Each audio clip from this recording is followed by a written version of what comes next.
Selon l'Organisation mondiale de la santé, 30% des médicaments qui circulent dans les pays en voie de développement sont falsifiés. Des réseaux criminels prospèrent sur le trafic de ces faux médicaments. Des produits aux conséquences terribles, comme le rappelait Jacques Chirac au nom de sa fondation lors de l'appel de Cotonou en octobre 2009. Parce que les faux médicaments ne se contentent pas de tromper l'espérance des patients et qu'ils sont souvent des poisons qui tuent ou qui handicapent.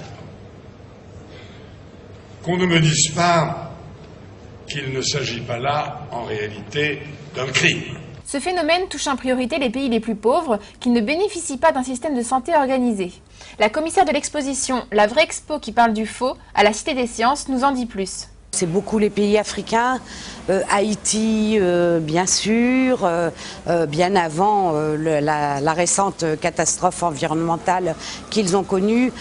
Voyez, c'est toutes les poches où il y a une guerre latente, une rébellion latente. Quand tout est désorganisé, c'est la porte ouverte à la mafia, puisqu'on sait que derrière la contrefaçon, c'est le crime organisé, c'est les associations terroristes, et qu'il est beaucoup plus rentable pour ces différentes associations de faire du trafic de contrefaçon plutôt que de faire du trafic de drogue. Surtout que c'est moins pénalisant au point de vue juridique. Pour autant, la contrefaçon n'épargne pas les pays industrialisés.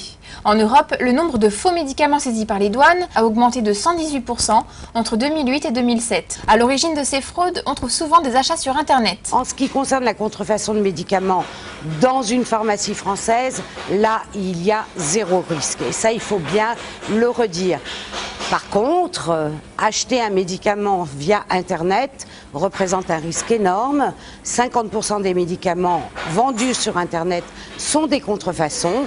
Donc, au mieux, au moins pire, dirons-nous, il n'y a pas de principe actif, ou alors il y a un surdosage ou un sous-dosage qui va entraîner des complications très nettes pour la santé du consommateur. Principale star des achats en ligne, les inducteurs d'érection et les antiviraux. Mais pas seulement, de très nombreux produits sont concernés. La principale motivation des acheteurs est souvent de faire une bonne affaire. Ce qu'on va retrouver aussi, bien, ce sont tous les médicaments, soit qui n'ont pas encore l'autorisation de mise sur le marché en France, qui sont autorisés par exemple dans d'autres pays, aux États-Unis. On va retrouver aussi des médicaments qui ne sont plus remboursables en France. Et donc les consommateurs vont essayer de se dire qu'on va faire une bonne affaire. Ce que vous allez risquer, ça ne va pas être une amende en ce qui concerne les médicaments.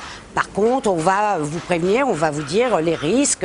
Vous êtes un peu receleur quand même, donc ça peut entraîner des pénalités juridiques si vous achetez en très très grande quantité. Mais surtout, c'est un risque énorme pour vous et pour votre santé. Pour lutter contre ce phénomène, il est important de rappeler les dangers liés à ces faux médicaments.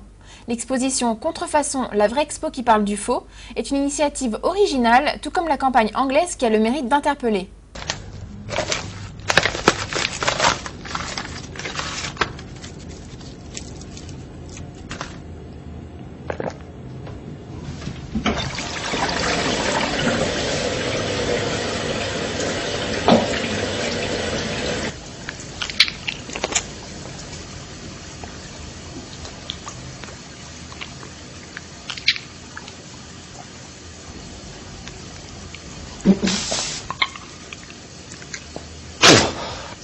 Rat poison. Just one of the dangerous ingredients that may be found in fake medicines purchased from illegal websites. Pour éviter d'être victime de ces faux produits, quelques consignes sont à respecter. Les signes, si vous voulez, quand vous achetez un médicament sur Internet, vous n'avez guère de possibilité de vous rendre compte s'il s'agit d'un vrai ou d'un faux. Donc là, la consigne, c'est pas d'achat sur Internet. La consigne va même au-delà, puisque quand on part en voyage, on conseille vraiment aux consommateurs de partir avec sa propre pharmacie, parce qu'il y a des pays où on sait que 90% des médicaments sont contrefaits. En France, on a la chance de pouvoir se fier aux médicaments qui se trouvent en pharmacie, acheter en pharmacie, aller voir votre médecin. Enfin, acheter un médicament sur Internet, c'est se priver de l'avis de votre médecin et de votre pharmacien et prendre un risque pour votre santé. Alors, pour éviter les mauvaises surprises, achetez vos médicaments en pharmacie.